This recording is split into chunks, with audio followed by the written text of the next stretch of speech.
Ya. So, bienvenidos todos a una nueva edición de Conversemos de Ciencia. Vamos a decir que hoy nos espera una jornada apasionante en la que vamos a tratar de combinar dos áreas que aunque suenan un poquito distantes, tienen mucho en común, que son neurociencias y cáncer. Prepárense porque vamos a conversar con dos personas muy especiales, Sol y Claudio, que van a venir a compartir toda su experiencia ganada en estos años. Primero, quiero agradecer a ustedes por darse el tiempo específicamente de poder acompañarnos el día de hoy en esta sesión. Un agradecimiento especial también a nuestros organizadores que vienen a ser Omix e IMUCA y sobre todo a nuestros patrocinadores que son Biotecnómica, Indelab y Macet, porque definitivamente su apoyo nos permite seguir impulsando estos espacios de diálogo y crecimiento científico. No esperemos más, iniciemos ya. Sol, Claudia, bienvenidos. Si podemos encender las cámaras para poder verlos. Sí, aquí están. Hola, buenas noches. Solange. Es un gusto enorme poder conocernos. Hemos estudiado lo mismo, yo también soy ingeniera biotecnóloga, solamente que yo egresé un poquito después, unos añitos nada más después de ustedes. ¿No?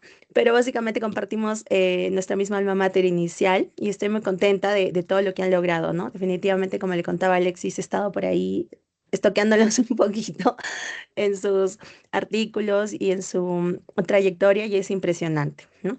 Los dejo para que puedan presentarse a nuestra audiencia.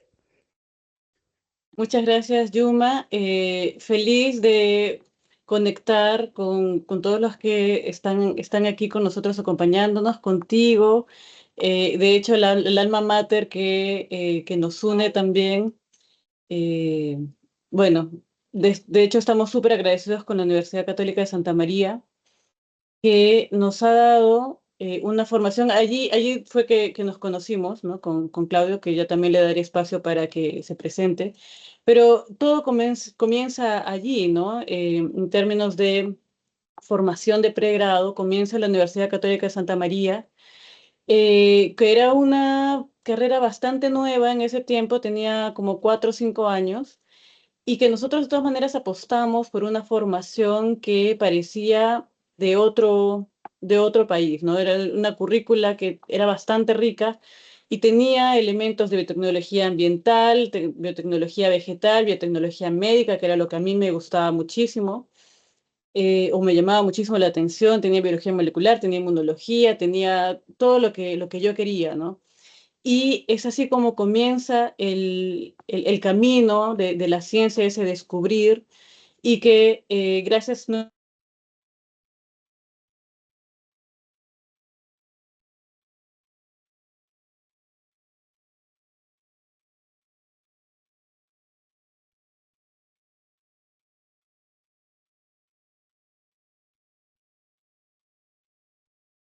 Ahí estamos de vuelta. Sí, perfecto. Bueno, básicamente comienza en la Universidad Católica de Santa María, luego son 6 meses de investigación en la Universidad de Lille II y en el Instituto Pasteur, gracias a este convenio que tiene la universidad. Y de allí regreso a Perú. Hago 2 años con el Centro de Genética y Biología Molecular de la Universidad de San Martín de Porres. Ahí estábamos bajo la tutela del profe Ricardo Fujita, que ya nosotros escuchábamos así, ¿no? De lejos, de su experiencia, estando nosotros en Arequipa. Pero nos conectamos y él siempre muy solícito, muy abierto a la colaboración y nos acogió. Pero por supuesto, el hambre de más estaba allí, ¿no? Y eso nos conecta a la universidad, la University College London en Reino Unido, donde comienza la maestría. La maestría es en medicina molecular, justamente respondiendo a esa inquietud de dar, no tanto medicina, ¿no? No tanto el estar con el paciente, pero sí conocer qué es lo que sucede, ¿no? Y bueno, eso luego lleva a el posgrado en medicina molecular, luego el trabajo como asistente de investigación y luego el doctorado nuevamente en la misma universidad, University College London. Pero en mi caso, lo hago en inmunoterapia de cáncer, ¿no? Que es justamente el tema del que vamos a hablar esta noche. Y es en esa experiencia de la investigación en Perú, en Francia, luego en Reino Unido, que me permite ver cómo es que la colaboración internacional es tan importante, ¿no? Y justamente también nos lleva a hablar del tema de hoy. Ya luego, dado que la beca era doble de University College London y eh, del Estado, la beca Presidente de la República, que se llamaba en ese tiempo, eh, el trato era regresar al Perú. Y es ese convenio que nos trae de vuelta y nos trae de vuelta con el doctor Ricardo Fujita, ¿no?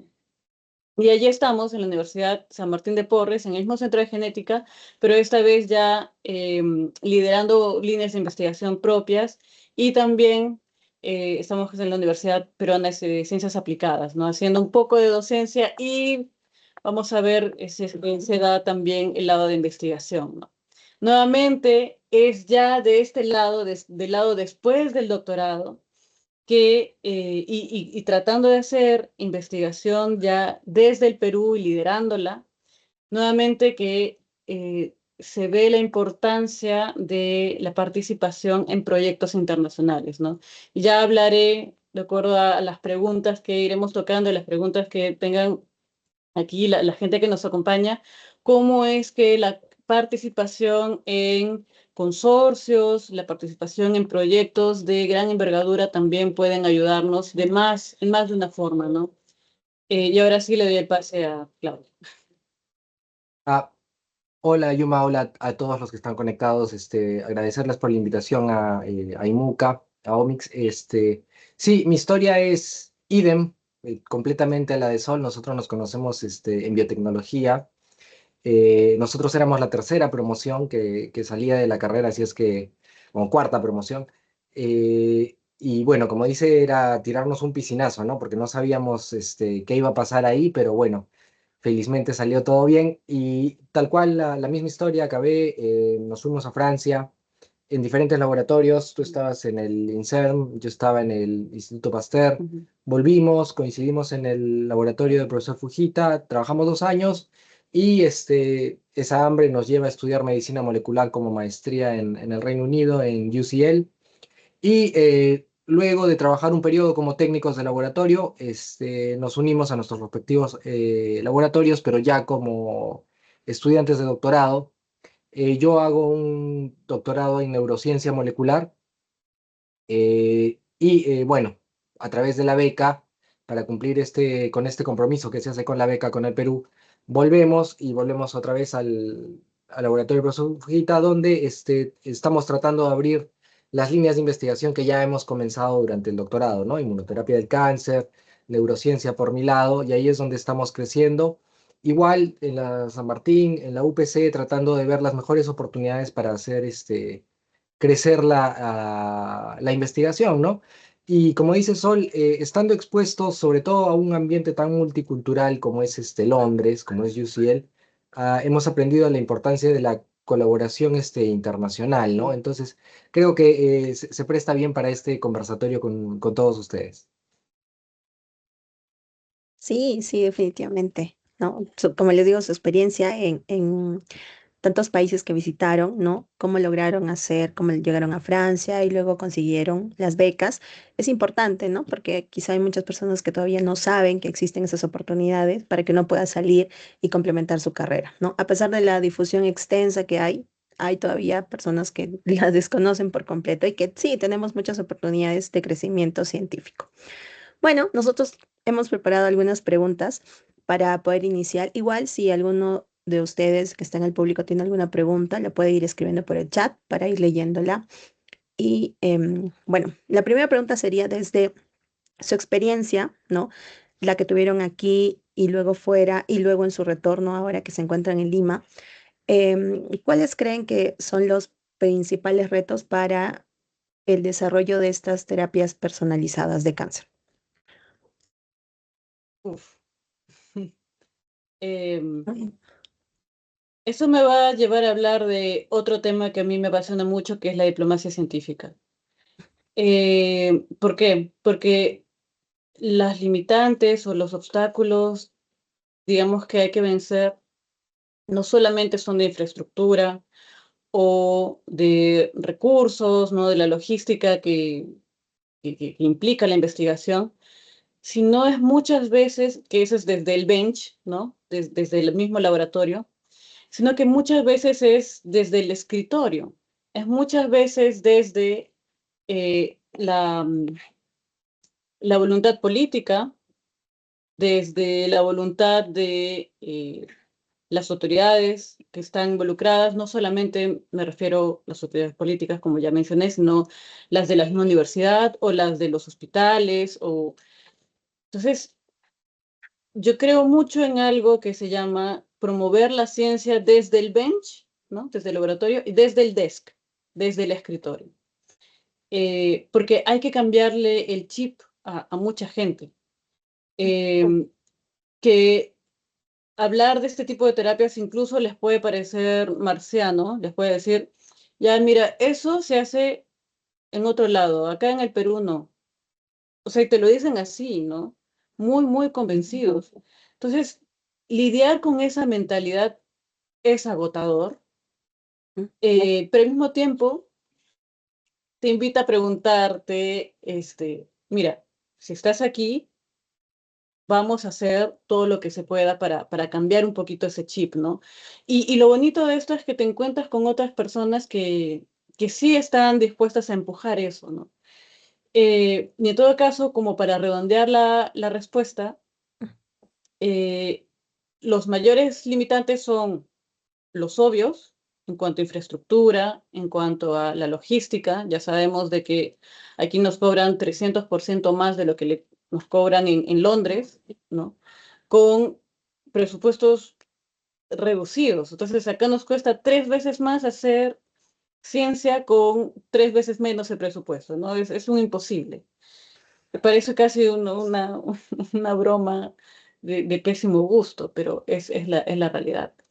Eh, y bueno, ahí gracias a Maceta y a todos los que están detrás de esto, porque gracias a estas conversaciones, ¿no? Nos pueden entrar o podemos nosotros comenzar a tomar conciencia de esto, ¿no? Y esto, por supuesto, no solamente desde las distribuidoras, esto es, como les digo, voluntad política, ¿no?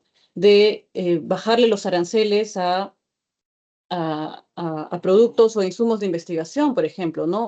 O simplemente eliminar los impuestos, ¿no? O sea, tomar políticas que promuevan la ciencia en el Perú. Entonces, es un problema que tiene varios frentes, ¿no? Y bueno, justo por ahí es que nace mi interés en diplomacia científica. Y bueno, ahí aprovecho para hacer mi cherry. Tengo yo una iniciativa online que se llama Diplociencia, justamente para tratar de ver qué es esto de diplomacia científica, que parece una cosa nueva, pero que en realidad ya tiene varios años con ese nombre. O sea, que si alguien quiere saber un poco más puede visitarlo en Twitter, ahora X. Y ya en el 2022 nos unimos con varios otros investigadores de Latinoamérica que tenían este tipo em, de inquietudes y hemos logrado hacer cositas por allí. No me expandiré, pero a lo que voy es que hay varios científicos, no solo en el Perú, sino en Latinoamérica, que tienen estas inquietudes y que o sea, nos une eh, el ver que tenemos problemas comunes en toda la región, ¿no? Esto no es un problema de Perú solamente, esto es un problema de la región, esto es un problema de Latinoamérica. Y conocer a otras personas, otros científicos que tienen estas ganas de hacer algo, de empujar para crear conciencia y que se cambien las políticas públicas en estos temas, es también revigorizante, ¿no? Y acá, si hay alguien que tiene esas inquietudes, sepan que no están solos. Ya hay gente que está tratando de mover estas barreras, de empujarlas eh, desde otros frentes. Eso es lo que yo tengo que decir, no sé, claro. Mm, un poco como dice Sol, ¿no? Hay barreras a todo nivel, ¿no? Desde a veces nuestros mismos compañeros de laboratorio, nuestros jefes, nuestras instituciones, las instituciones reguladoras, la logística, a quién le compras, o sea, hay problemas como ciencia, hay problemas absolutamente a todos los niveles en Perú, lastimosamente.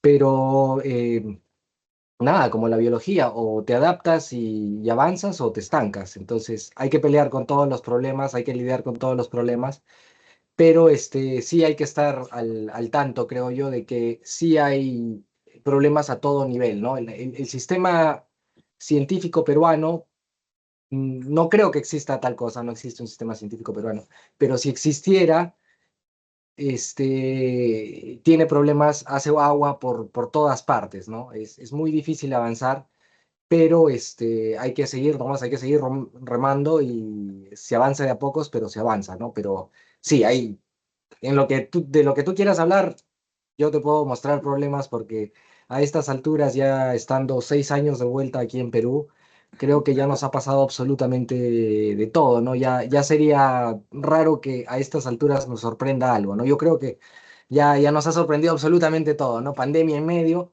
ya nos ha sorprendido todo en este momento. Entonces sí, hay problemas, pero hay que seguir remando nada más. Mm.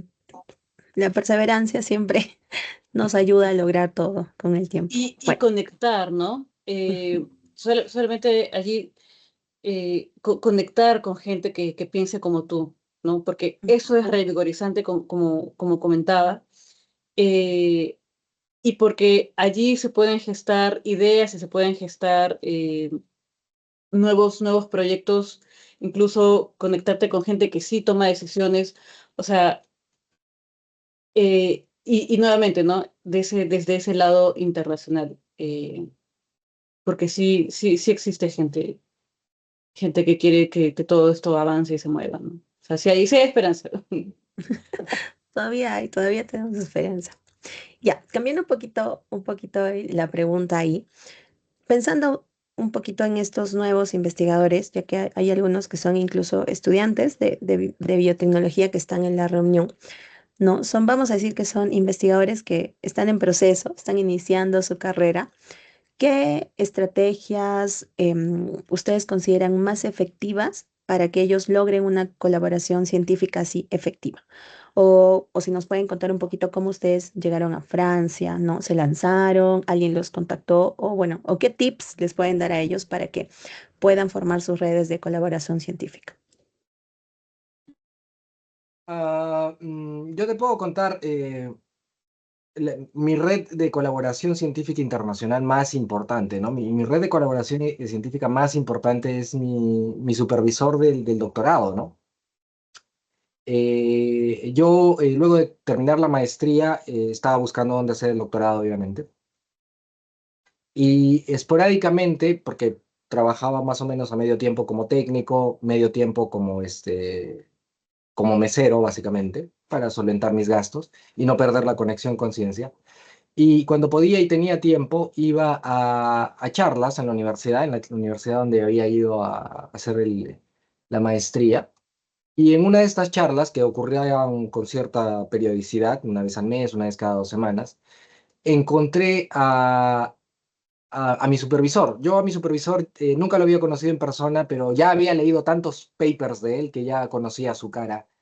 Entonces lo reconocí y fuimos con Sol y Sol me dijo, tienes que hablarle hoy, ¿no?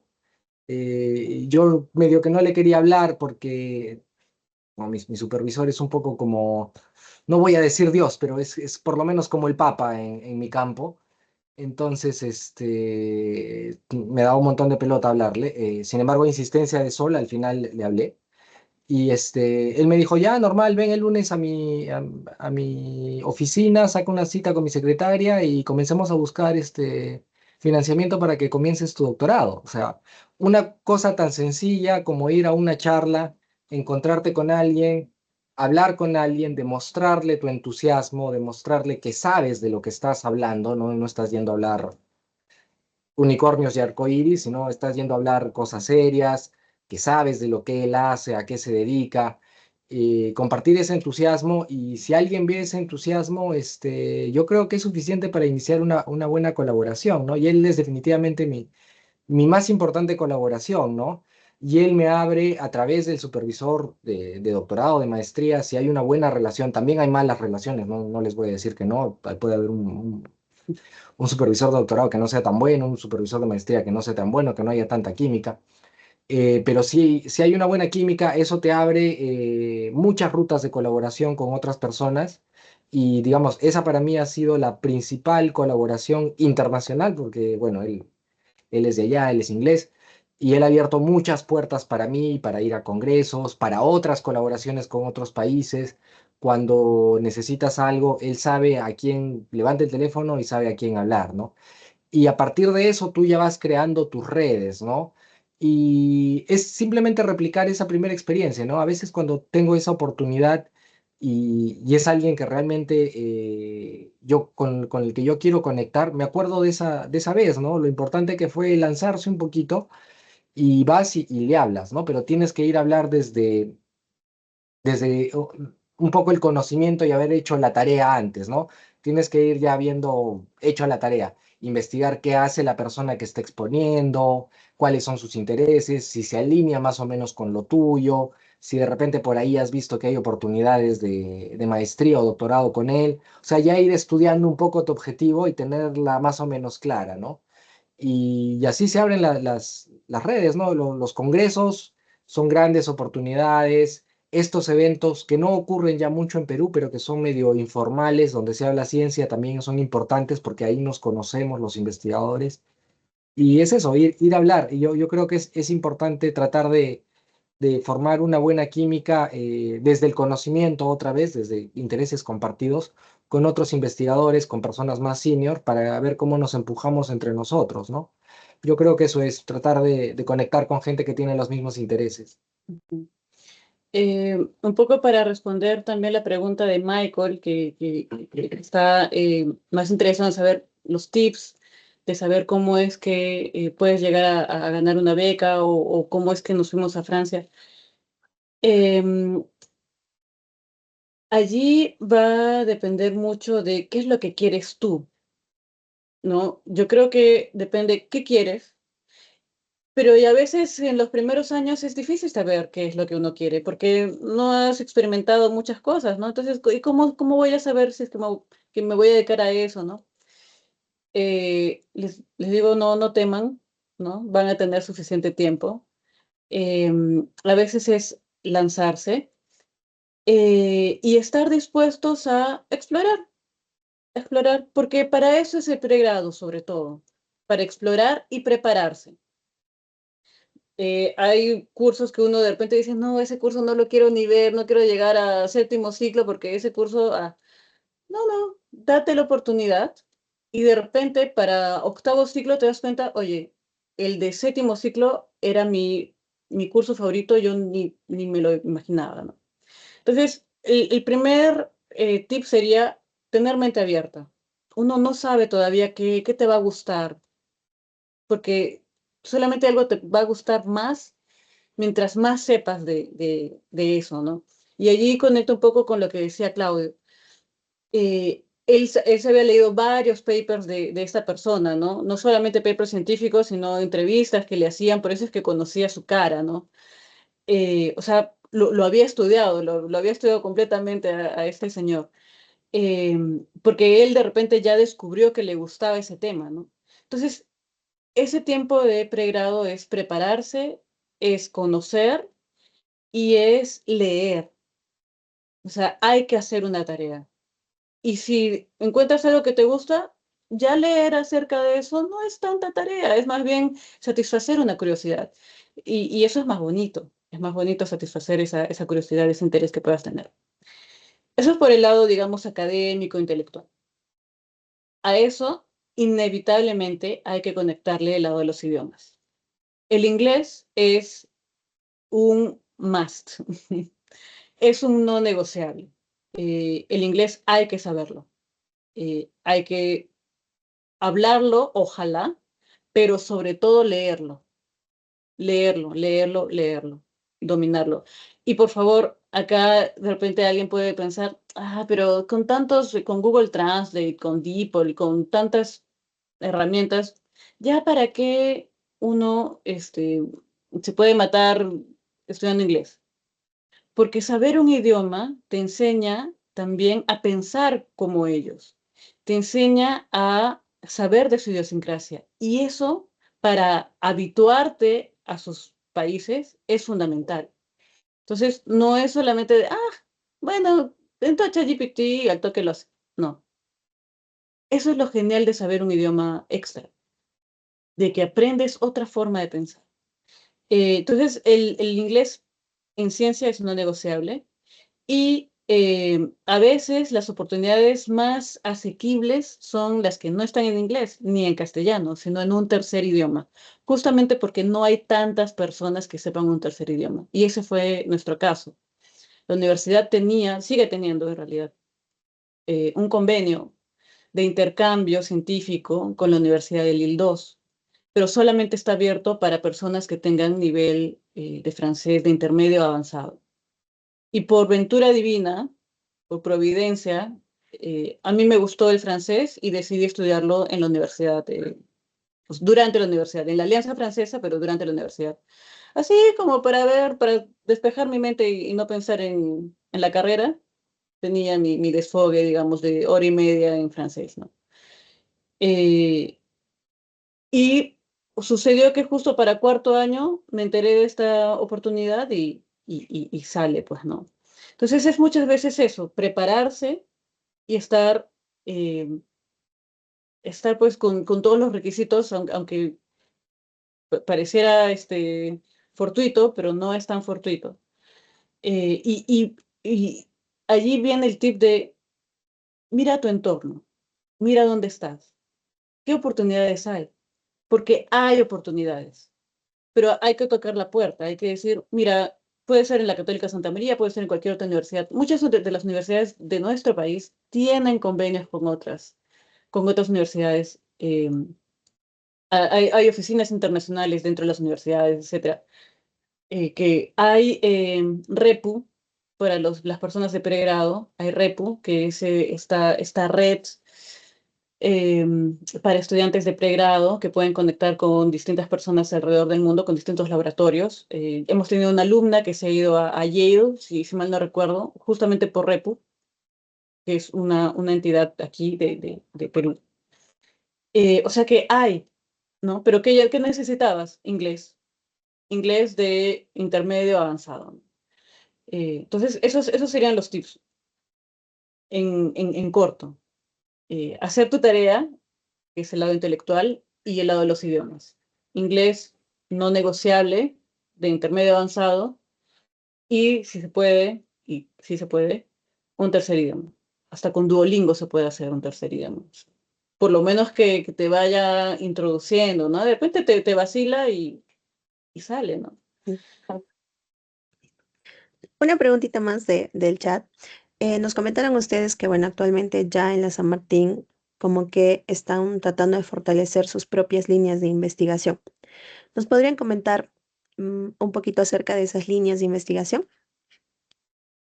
Eh, Sí, bueno, yo por mi lado, yo hago un poco más de lo que es tirado para neurociencia, particularmente lo que a mí me gustaría hacer más, no se puede porque no hay de dónde, pero es encontrar familias donde haya casos de diferentes enfermedades neurodegenerativas, ¿no? Hemos tenido un proyecto por casi los 6 años que estoy aquí buscando familias con Alzheimer o cualquier demencia en general, con con poca jalada realmente, porque es difícil encontrar familias que cumplan los requisitos necesarios para entrar al estudio, pero ya estamos a puertas, ya el artículo está escrito, solo falta un par de detalles clínicos para poder publicarlo. El trabajo de 6 años, que no es gran cosa, de hecho es pequeño, creo yo, pero es completamente nuevo en nuestro medio, es una cosa que creo que no se le había ocurrido a nadie hacer y y son resultados que son, a mi parecer, son muy buenos, ¿no? estoy entusiasmado con este paper, pero no es una cosa que ha ocurrido de un día al otro, ¿no? Ha demorado. Ahora estamos liderando también un proyecto igual, más dirigido a familias que tengan Parkinson. Siempre estamos abiertos a Alzheimer, pero lo hemos virado un poco a Parkinson porque nos interesa también cualquier demencia, en realidad cualquier enfermedad neurodegenerativa, y estamos empujando por ese lado, ¿no? Además, tenemos la capacidad en el laboratorio, una capacidad que hemos construido a través de diferentes proyectos ganados con financiamiento externo e interno para hacer modelamiento de mutaciones en modelos celulares para estudiar el efecto de mutaciones en líneas celulares, ¿no? Algo que hasta donde yo sé nadie más hace en el país. Entonces, tenemos la plataforma instalada, ya de hecho hemos hecho nuestro primer estudio, también con la data lista para salir. Estamos ahí esperando un par de cosas, y también estamos haciendo eso, ¿no? Hacemos nosotros un poco de reprogramación de líneas iPS para diferenciarlas.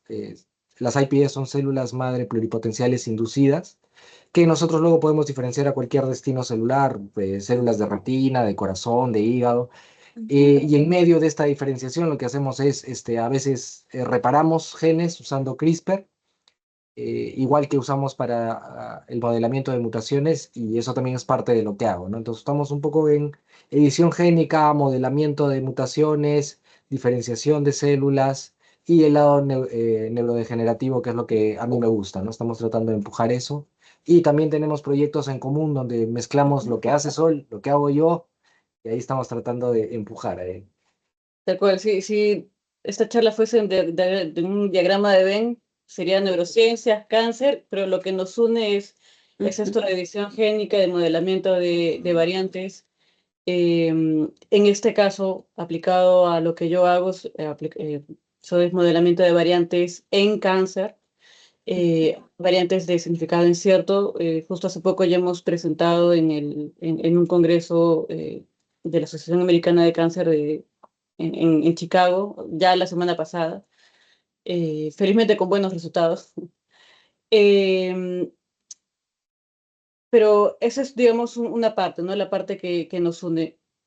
La parte que es más mía es la parte de medicina genómica en cáncer. Me interesa mucho y allí es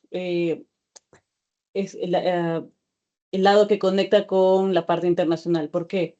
Porque yo pertenezco a un consorcio de cáncer de mama en Latinoamérica, que estudia el lado genómico. Lo que queremos es tener alrededor de 20.000 muestras, porque necesitamos ese tipo de data para poder colegir, para poder inferir cualquier cosa. De otra forma no tendría el poder estadístico, ¿no?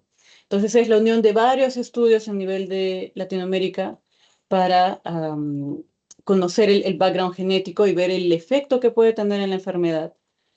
Eh, y, y justamente también la semana pasada hemos tenido nuestra primera reunión presencial, todo ha sido virtual hasta la semana pasada, y fue muy bonito tener esa presencialidad, ¿no? Y de ahí ya se han abierto también otros subproyectos del consorcio, ¿no?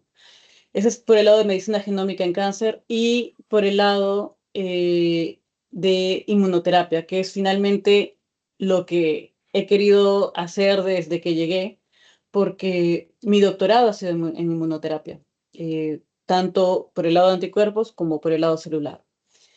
Lo que hemos venido haciendo hasta ahora han sido como pasos hacia eso.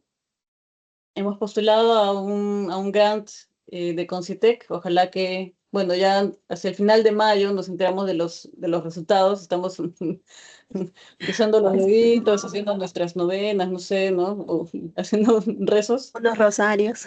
Sí, varios rosarios, ¿no? Para ver cómo se hace esto, pero eh, justamente lo que queremos es hacer una prueba de concepto, de decir, mira, se pueden hacer células CAR en el Perú, no es nada del otro mundo, eh, se puede hacer con la infraestructura que tenemos y eso llevársela a las autoridades, ¿no? Para ver Ya luego es el escalamiento, ¿no? Ya ahí tendríamos la participación de la parte privada, de la parte estatal, ¿no? Que es Llevarlo a sumamente un ensayo.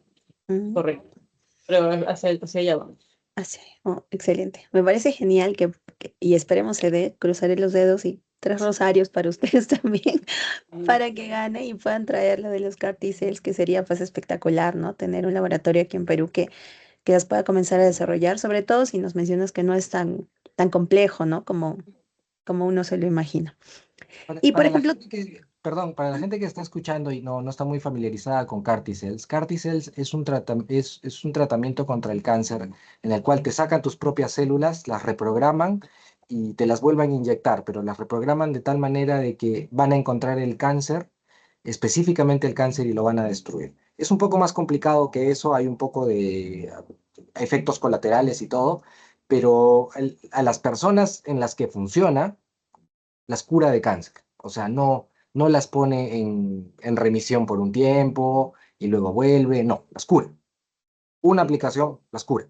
Por lo menos hasta ahora creo que hay casos documentados de gente que está 20 años libre del cáncer, sí, ¿no? O sea, es básicamente una cura. Entonces, eso en otros países ya es, no digamos pan de todos los días, pero es una cosa bastante común. se hace. Ujú. Aquí en Perú todavía estamos lejos, entonces hacia eso que estamos apuntando nosotros, ¿no? Es una propuesta de Sol súper novedosa y como dice este Yuma, cruzan los dedos para que salga, porque no solamente nos va a favorecer a nosotros como investigadores, ¿no? Sino ojalá también puede impactar a las familias nuestras y de ustedes, ¿no? En un futuro, Dios no quiera que estén afectadas por un cáncer, de repente tener esa terapia a mano puede ser una herramienta más contra esta enfermedad, ¿no?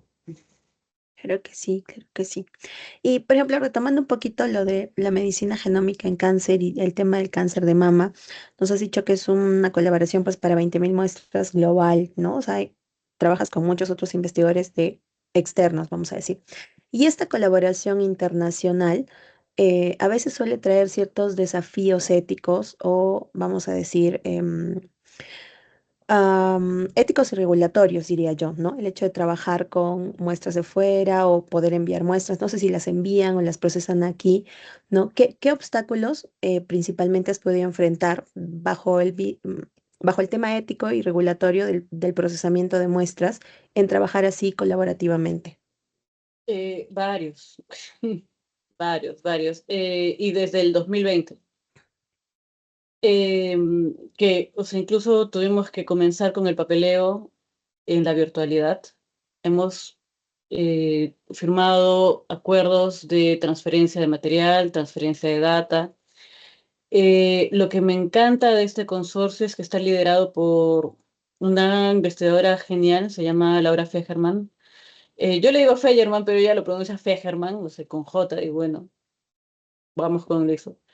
Es argentina y es muy, muy respetuosa de la investigación que se hace en Latinoamérica.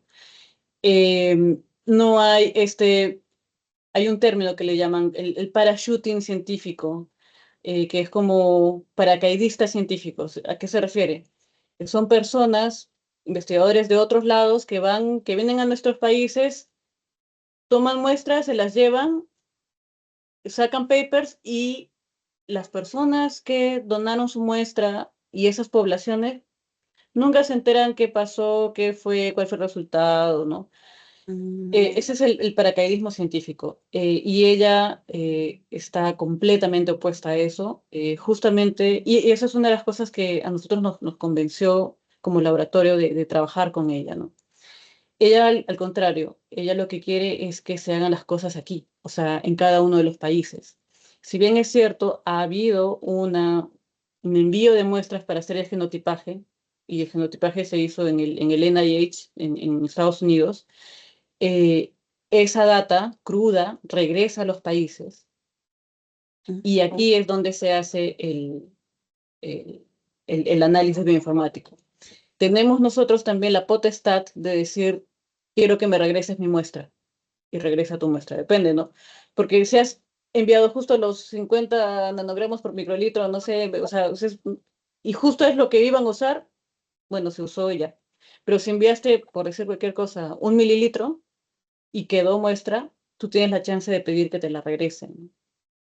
Ah, Hay gente que incluso ha enviado tejido, puede pedir el ADN extraído y el tejido que sobró. O sea, son bastante respetuosos y esa ha sido, digamos, una particularidad de este consorcio que a nosotros nos ha gustado muchísimo y a todos los demás de Latinoamérica también, justamente para evitar este paracaidismo científico. Pero sí, lograr que se firmen esos papeles ha sido... Es de allí que nace este interés mío de que no solamente se promueva la ciencia desde el laboratorio, sino también desde el escritorio, ¿no? Porque hay que hablar mucho, hay que convencer mucho, hay que tener mucha paciencia, hay que hacer ver de que mira, o sea, y bueno, y parte de esto hace que yo también forme parte del comité de ética de la Facultad de Medicina de la Universidad de San Martín de Porres, porque justamente necesita científicos, además de las otras especialidades, en los comités de ética, porque muchas veces los comités de ética, con muy buena intención, son tan restrictivos que al final pueden ser perjudiciales para los pacientes, ¿no? Entonces, sí necesitas algún representante, un científico que diga, mira, esto no es tan así, o esto sí es tan así, con esto hay que tener cuidado. ujú. Entonces, tener esa representación es importante también en los comités de ética. Entonces, aquí de repente hay alguien que está interesado en eso, o sea, a veces hay que ir uno y hacerlo, ¿no? O sea, hay que tener ese plano proactivo, porque a veces uno se puede quejar, nada cambia, sí, pero ¿y estamos haciendo algo? ¿No? Eh, pero si estás tú allí, allí ya tienes voz, allí ya puedes representar a alguien más de los que están detrás, ¿no? Y lo otro en cuanto a la ética en estos consorcios, lo que me ha gustado muchísimo en nuestra última reunión es cómo lo ven ellos, ¿no? Y cómo es esta mística de trabajo que tienen, que a mí me la han impregnado, eh, que es tú representas a tus muestras, tú eres la voz de las muestras que has traído al consorcio. Tú tienes que trabajar en el consorcio de tal forma que beneficies a esas muestras, ¿no? A los pacientes que te han donado esas muestras. Y eso a mí me parece una perspectiva muy poderosa, ¿no? De decir, mira, yo las represento, o sea, estas no son solo muestras, no son tubos de ADN, esto representa personas y yo estoy a cargo de eso, entonces yo las defiendo, yo velo por sus intereses.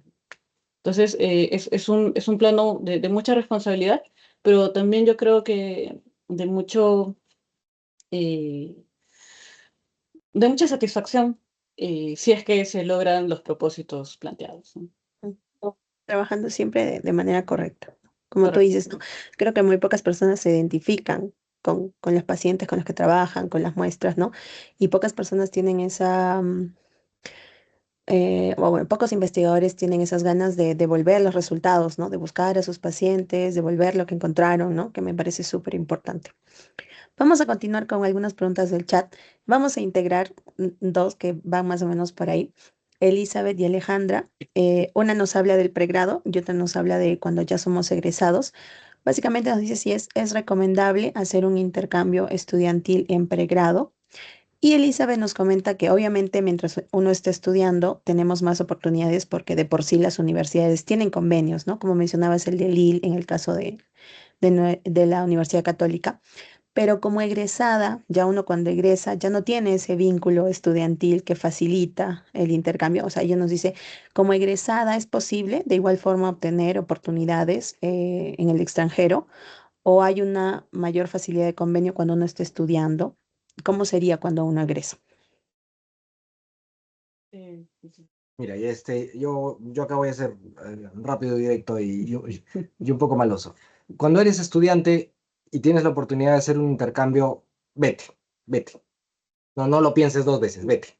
Porque como estudiante vas a tener todas las puertas abiertas y si, entre comillas, te portas bien, vas a poder llegar a los lugares donde tú quieras, ¿no? Si te quieres ir, no sé, pues a la Universidad de Yale en Estados Unidos y te portas bien y llegas al laboratorio X y en el laboratorio te agarran camote y lo haces todo bien, de repente hasta te invitan que hagas la maestría y el doctorado con ellos. hay que tener suerte, pero también hay que hacerla bien. Y como estudiante de pregrado vas a tener las puertas y los brazos abiertos, ¿ok? Como egresado, ya eres un semiprofesional, si es que no un profesional. Entonces, te conviertes en mano de obra barata o en muchos casos gratuita. Entonces, cuando tú vayas a tocar la puerta, la gente te va a decir, sí, ven, pero no te vamos a pagar nada. O en algunos casos, de repente van a cubrir tus pasajes o lo que ellos quieran, ¿no? Vas a estar un poco a la merced de estas personas. Que no lo hacen con mala intención, sino que es difícil, y yo te lo digo desde este lado, en el lado que yo tengo que a veces que contratar personas, es difícil justificar la contratación de una persona que ya está egresada. Mientras que a un estudiante, aunque sea como pasante, lo puedes poner. Y no sé, pues sacas algo para, no sé, darle pasajes, almuerzo, algo, pues por ahí arañar. Pero ya como egresado es mucho más difícil. Entonces, antes de que te gane el egreso, haz un intercambio, donde sea, a Chile, aunque sea, a Arequipa, ya, no importa, ya, a Lima, a donde sea. Yo soy arequipeño, ¿no? A donde sea, pero vayan ya a un intercambio, porque no hay viaje que no te cambie la forma de pensar. Entonces, vayan entre más lejos y más complicado sea el viaje de ida, más cargados de experiencias van a regresar. Entonces, háganlo y no esperen a que les gane el egreso. De egreso, a mi parecer, de repente me equivoco, de repente estoy simplemente hablando desde mi experiencia, de repente a otras personas les ha ido mucho mejor. Pero como les digo, ya te conviertes en un profesional y si estás yendo a buscar una pasantía, te conviertes en mano de obra gratuita y si no barata, ¿ok? Yo he hecho eso, sola he hecho eso. Nosotros hemos trabajado de gratis un Vale. semestre por lo menos, hasta que por fin lograron contratarnos a través de un proyecto. O sea, hemos tenido que, lo que se dice acá, pagar piso, y luego nos han comenzado a pagar un sueldo que en ese tiempo era ni la mitad del mínimo. Pero, o sea, hemos ido escalando de a pocos, ¿no? Si ya comienzas de pregrado, adquiriendo experiencia, te vas a saltar varios escalones, ¿no? Porque ya cuando acabes el pregrado, ya vas a tener un par de pasantías bajo el brazo, ya vas a, digamos, entre comillas, valer un poquito más, porque ya tienes experiencia ganada. Entonces, no dejen que les gane el egreso. Y si ya estás en el egreso, bueno, hay que comerse el sapo y ni modo, seguir para adelante. Sí, allí se puede hacer algo que es un poco audaz, pero va a depender de cuánto lo quieres, ¿no? Para la maestría a UCL, para la maestría en UCL, inicialmente existía una beca, por eso es que descubrimos la maestría. Pero al momento de que nosotros ya teníamos que postular, vino la destrucción de la economía del 2008-2009, se fue la beca y teníamos la carta de aceptación en la mano y sin beca. Eh, y entonces obviamente se te cae un poquito el mundo, ¿no? Pero allí viene la parte audaz. La parte audaz es, ¿y si me endeudo y pido un crédito educativo? Y estaba yo pensando, ¿no? Rebotando ideas, y mi hermana me dice, Sol, a mí me parece bien, porque hay personas que se endeudan para comprarse un carro, para comprarse una casa. Tú estás endeudándote para ti. Y yo dije, sí, ¿no? Sí, pide un crédito educativo.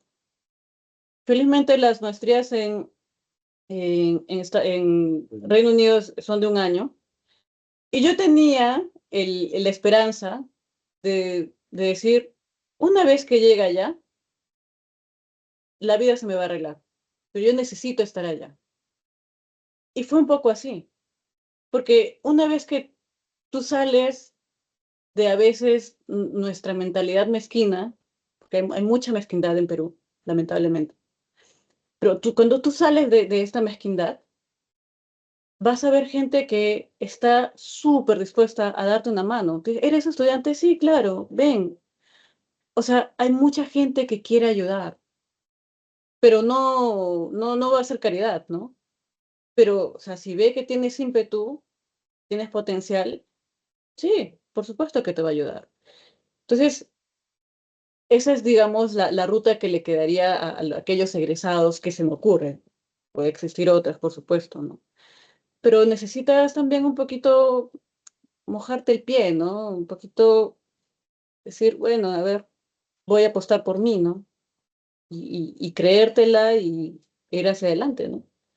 Eh, es lo que, es lo que les diría a los egresados.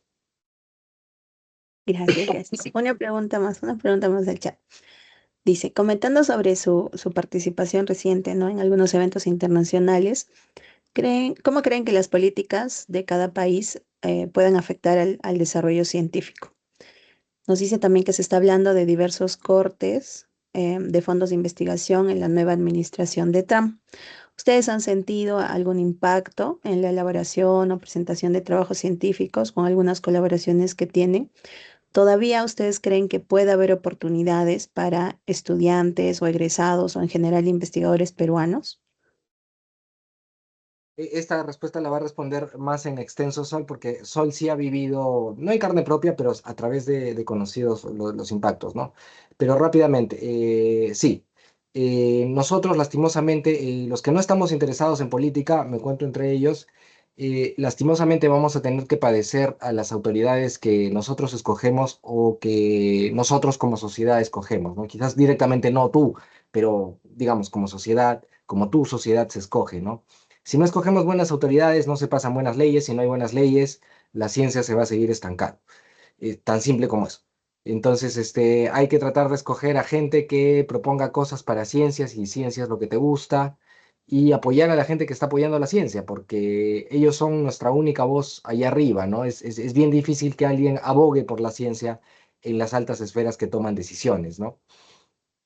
Y yo no he sentido el golpe, eso les vas a contar sobre el golpe, pero hay mucho rumor, mucho, no miedo, pero sí cautela, incluso a la hora de postular a financiamientos externos por los cortes de Trump.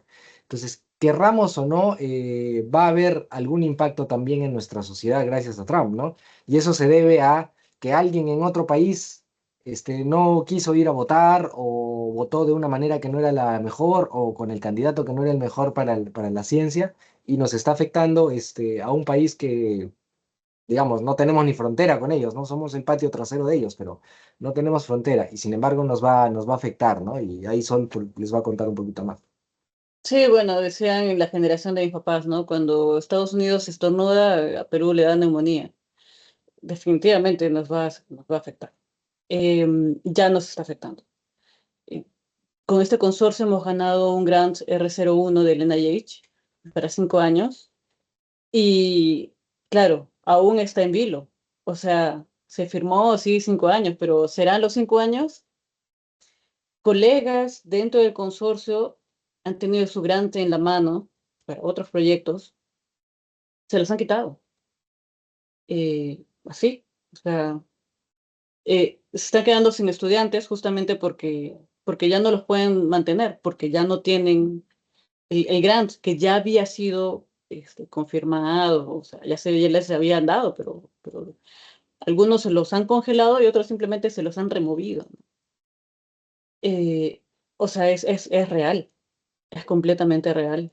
Y eso está afectando muchísimo, hay mucho miedo, de eso se ha hablado muchísimo también, no solo en el consorcio, pero en este congreso que les digo, hay mucho miedo de en los científicos, pero también hay mucha resistencia. O sea, no están ustedes viendo a científicos timoratos, que se esconden en sus laboratorios. Hay gente que de verdad quiere hacer resistencia. Eh, y en Latinoamérica, como bien decía la pregunta, también se está viendo algo de eso. En Colombia han bajado creo que 60% el último presupuesto. Y yo sé esto porque tengo conexiones con distintos científicos en la región y que justamente queremos mandar cartas y estas personas, estos contactos, están en el Consejo Internacional de la Ciencia, el ISC, International Science Council. Em, y por eso es que les digo, ¿no? O sea, es importante hacer presión desde el escritorio, porque estas personas tienen representatividad en este consejo internacional Y este Consejo Internacional puede ejercer una presión suave, pero por lo menos ya puede ejercer presión a los distintos gobiernos, ¿no? Decirle, mira, ¿qué estás haciendo? ¿Es todo lo que se puede hacer por el momento? Probablemente sí. Eh, pero es importante hablar de esto, ¿no? En nuestra comunidad científica. Es importante hablar de esto, es importante hablarlo no solamente ciudad, país, sino también con la región y ver que hay estamentos en ciencia, en gobernanza de ciencia, que pueden hacer algo, por lo menos levantar la voz. Eh, y eso. Quizá nosotros todavía como no lo vivimos, no sé, de primera mano como ustedes, no estamos dándole la importancia de vida, ¿no? Pero obviamente si nos comentan que hay grants que ya se ganaron, de los cuales dependen estudiantes de maestría, estudiantes de doctorado, ¿no? Postdoctorados y muchos asistentes de investigación que tienen estas oportunidades, como dicen, sí está pues preocupante y de cierta forma sí, sí vamos a vernos afectados ya y seguramente a futuro todavía mucho más. Y solo para responder la última pregunta que dice, ¿todavía hay oportunidades para estudiantes investigadores peruanos? Sí, todavía hay estudiantes. Justo me pasaron hace poco, ayer o anteayer, eh, la, la, la presidencia, no sé, la jefatura, no sé cómo llamarle, de la Unión Europea está llamando a todos los científicos de Estados Unidos, le está llamando, los está invitando a Europa. Europa quiere hacer un festín de todo esto, ¿no? Porque decir, mira, Estados Unidos va a tener una fuga de cerebros, abrámosle las puertas, ¿no? Porque, bueno, ellos están pensando un poquito mejor, no mucho mejor, pero un poquito mejor que Trump, ¿no? Y probablemente con el financiamiento de Mary Curie, ¿no? Hay formas para estudiantes, no sé, bueno, más que estudiantes, que sí, bueno, pero sobre todo a nivel de posgrado, ¿no? Que es Mary Curie, más de posgrado en adelante, eh, para Europa, ¿no? Y bueno, Singapur es, Dios mío, es un hub, es un centro de investigación bastante importante, que a veces vemos a Asia así un poco de soslayo, ¿no? Pero Asia está haciendo muy buena ciencia. China ha superado a Estados Unidos ya en varios aspectos en ciencia, ¿no? Vale la pena mirar por ahí. Gracias, gracias. Y bueno, una pregunta más, ya. Esta más de ustedes que tienen bastante experiencia en colaboraciones, ¿no? Cuando trabajamos entre instituciones, obviamente todos tenemos diferentes niveles de recursos y es importante mantener la equidad, ¿no? ¿Qué buenas prácticas ustedes pueden recomendar para lograr colaboraciones justas? Justas y por ende exitosas, ¿no? Una de las cosas que el profesor Fujita siempre nos ha recomendado es, el profesor Fujita siempre es bien mano abierta, le gusta colaborar. De hecho, los proyectos más grandes que creo que han llegado al laboratorio son colaboraciones donde él ha sido invitado por lo conocido que es y ha participado en consorcios muy grandes. Eh, eh, Primero hay que tener la mente abierta. Como dice Sol, a las colaboraciones no hay que cerrarse. Si llegan colaboraciones a nosotros, hay que evaluarlas, hay que ver si nos conviene. Y si nos conviene, lo siguiente es hablar un poco de lo sucio, ¿no? A veces del dinero, qué es lo que nos va a caer en esta colaboración. Y una vez que tengamos claro de que de repente nos va a caer, pues no sé, una centrífuga, un refrigerador, una máquina para extracción de ácidos nucleicos, lo que sea que te fuera a caer y que sea útil, tampoco es que te va a caer, no sé, pues de repente te dices, no, te voy a regalar una cocina de gas. Yo qué hago con una cocina de gas, no puedo hacer nada con una cocina de gas. Tienes que dar algo que sirva para el laboratorio. Una vez que ya has quedado esa parte un poco sucia, que a veces no nos gusta hablar, pero hay que hablarla de frente. Hay que hablar, y una de las primeras cosas que hay que hablar es cómo es para la autoría. ¿Cómo es para la autoría? ¿En qué parte voy a ir yo? ¿Voy a ir comienzo, final, en medio? Si voy a ir en medio, ¿qué tan al final? ¿Qué tan al comienzo? ¿Qué tal en medio? Y eso tiene que quedar claro desde el principio, ¿no? ¿Cuál va a ser tu participación y cuál va a ser tu reconocimiento en las probables publicaciones, ¿no? Y en la mayoría de casos, y esta es mi experiencia personal, en la mayoría de casos cuando colaboras con equipos internacionales, ellos no van a tener ningún problema de ponerte donde Corresponde. correspondes, ¿no? Yo, de hecho, hace poco me llegó una invitación de que el artículo ya se iba a publicar y que yo estaba como a la mitad. Y bueno, yo dije, oye, ¿y ¿de dónde está saliendo esto? ¿Por qué yo estoy atado a esto? ¿No? Y me fijé y llamé a las personas correspondientes y estaban usando un par de mis resultados para darle más soporte, más redondez a su publicación. Y completamente válido. Sin ni siquiera pedirlo, ellos reconocieron mi contribución y me pusieron, ¿no? Una vez que ya te ponen en el journal que eres contributor, tienes que tú revisar el documento, hacer tus comentarios, dar la aprobación de que estás de acuerdo con lo que se está enviando para publicación. Es todo un sistema que hay. Pero antes de eso, antes de siquiera comenzar a hacer los experimentos, tú ya tienes que tener claro, ¿no? ¿Cuál va a ser tu participación y la participación qué beneficio, no solamente monetario, que a veces también te cae un plus, como plata, que no está mal, no está mal que nos caiga un plus, sino también en forma de reactivos, de equipos que le pueda caer a tu laboratorio, Entrenamiento. de entrenamiento, que te puedas ir a hacer una pasantía, que no es poca cosa, pero también en cómo te va a retribuir eso en autoría. Para los que trabajamos en ciencia, a veces la autoría es nuestra única moneda de valor, ¿no? Si no publicas de cuando en cuando, tu valor va disminuyendo, ¿no? Y te lo dice alguien que ya está perdiendo su valor. Entonces hay que publicar de cuando en cuando porque esa es nuestra demostración de que hacemos investigación, ¿no? Entonces hay que quedar claros en las autorías y de ahí estar con una mentalidad abierta, ¿no?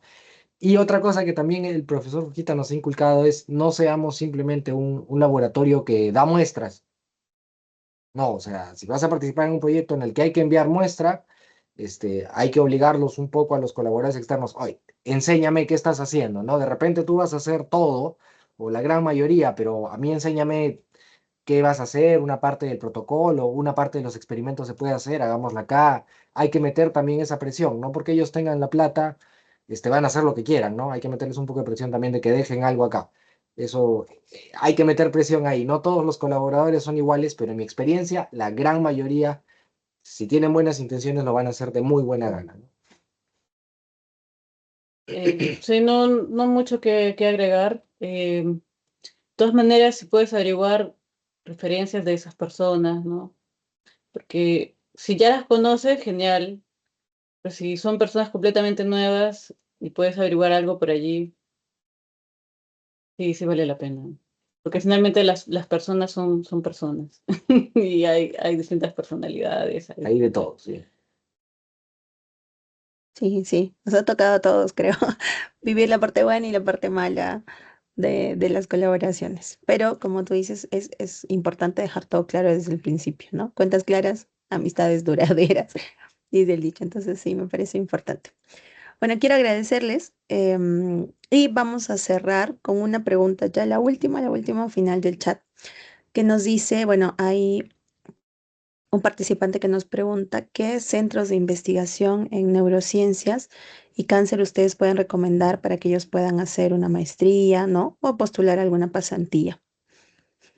¿Y qué cursos de extensión universitaria, o bueno, si es que yo voy a ir, ¿no? A estudiar mi maestría, como que yo entiendo que qué es lo mínimo que debo saber, aparte del idioma, para tener éxito en mi pasantía o en mi maestría?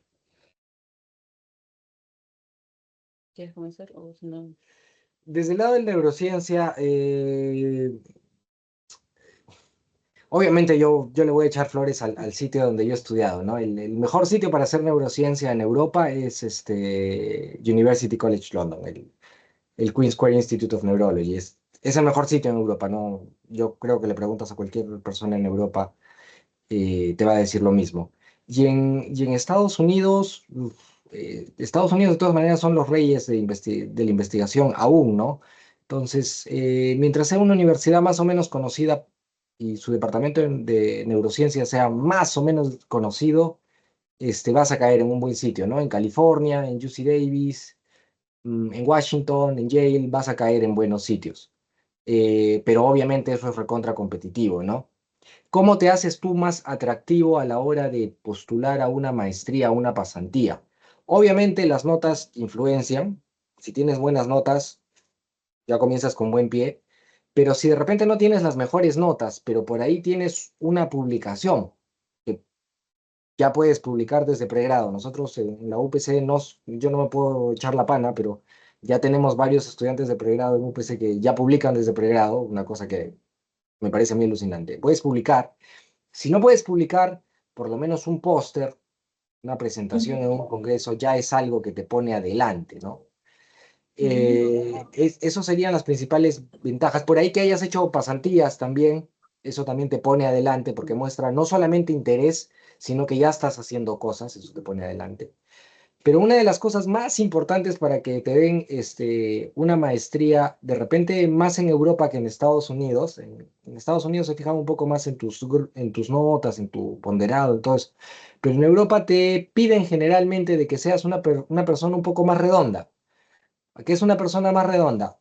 La persona que está postulando a mi maestría no solamente es una persona que tiene buenas notas, que ha hecho pasantías, que habla dos idiomas, sino que además hace deporte los sábados, le gusta hacer surfing, le gusta hacer, no sé, pues juega fútbol en su liga, gana campeonatos en su liga, hace danza, escribe, hace teatro, o sea, que seas una persona que no solamente estudia, sino que hace otras cosas fuera del estudio, que haces Voluntariado. voluntariado para caridad, en organizaciones de lucha contra el cáncer. Eso para los europeos, sobre todo, es súper importante, súper, súper importante, porque redondea tu personalidad y eso también te pone adelante de la gente, ¿no? Si eres una persona que está interesada en investigación de cáncer y estás postulando a una maestría de cáncer, pero además has hecho trabajo en una organización de caridad en cáncer, eso te pone, pero adelantísimo de la línea. Entonces, ellos también buscan que seas una persona más redonda, no solamente te quedes en lo académico. Está bueno tener buenas notas y no sé, pues ser quinto, tercio superior, pero si además de eso tienes Tien- otras cosas alrededor, Tienes una vida. tienes una vida, eso te pone mucho más Sí. adelante, ¿no? Y eso es una cosa que nosotros hemos aprendido a un poco a golpes, ¿no? Nosotros, digamos, o por lo menos yo no he sido una persona tan redonda como debería haber sido a la hora que postulé la maestría, pero ya estando en la maestría me di cuenta que sí había personas que eran más redondas como persona eso sí se tiene en cuenta, ¿no? Bastante. Sí. Gracias, gracias. Yo pondría en cuenta dónde quieren vivir. Yo sabía que no quería vivir en Estados Unidos. No era un país que a mí me gusta, o sea, no para vivir, para visitar, chévere, ¿no? Conocer, pero para vivir, no.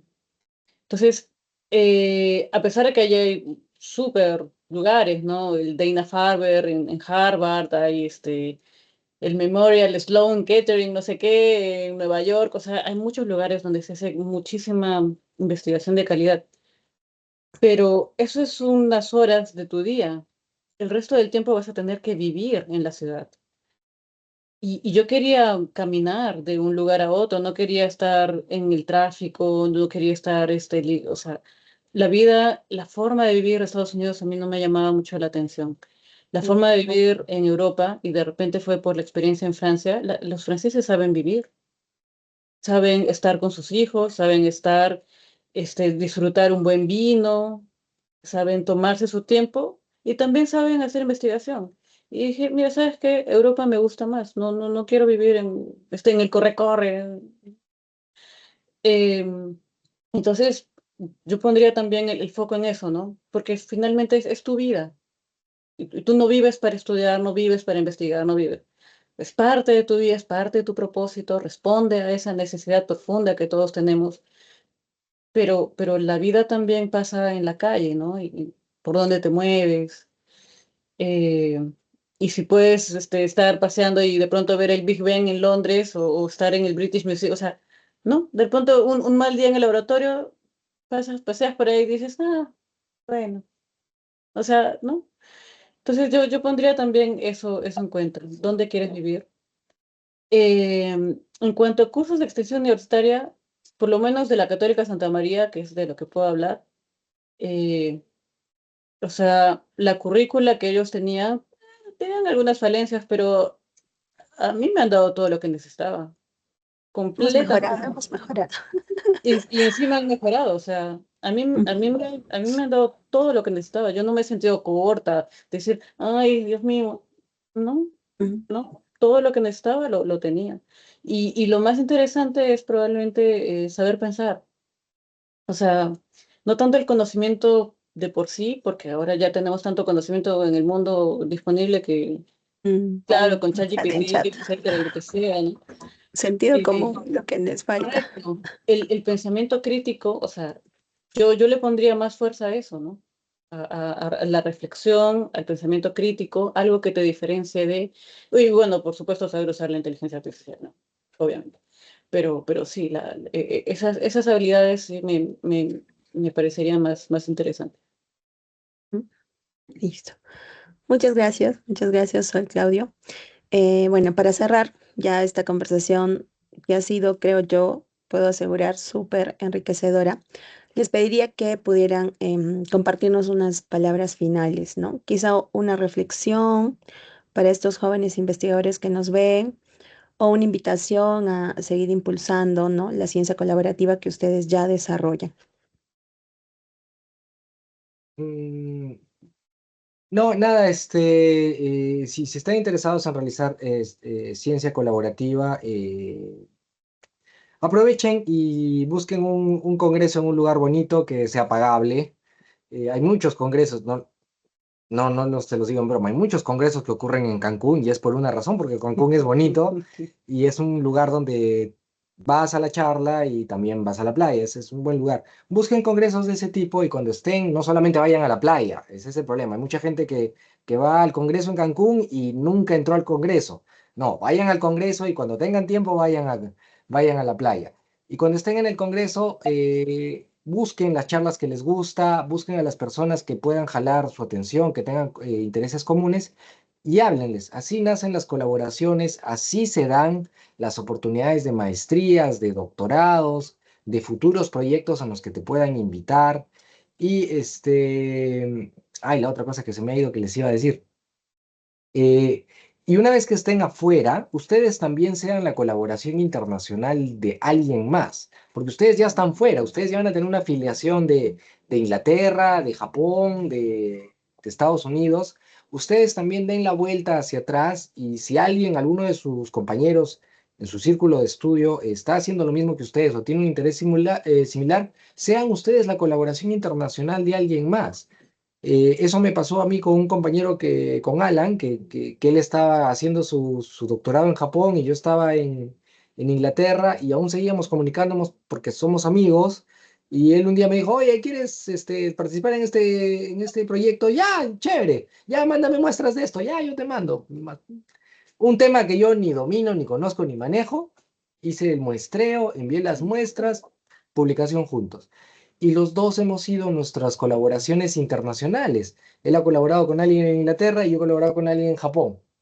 ¿Qué paja? Y es encima un amigo tuyo al que le estás ayudando con su proyecto de doctorado, con su proyecto de maestría. Entonces, no solamente veamos nosotros ahora de un poco beneficiarnos de esta colaboración internacional que nos va a traer, nos puede traer dinero, equipos, experiencia, pasantías, oportunidades de doctorado, sino también cuando estén ustedes allá, ustedes también sean la oportunidad de colaboración externa de los que todavía no tienen la oportunidad de salir, ¿no?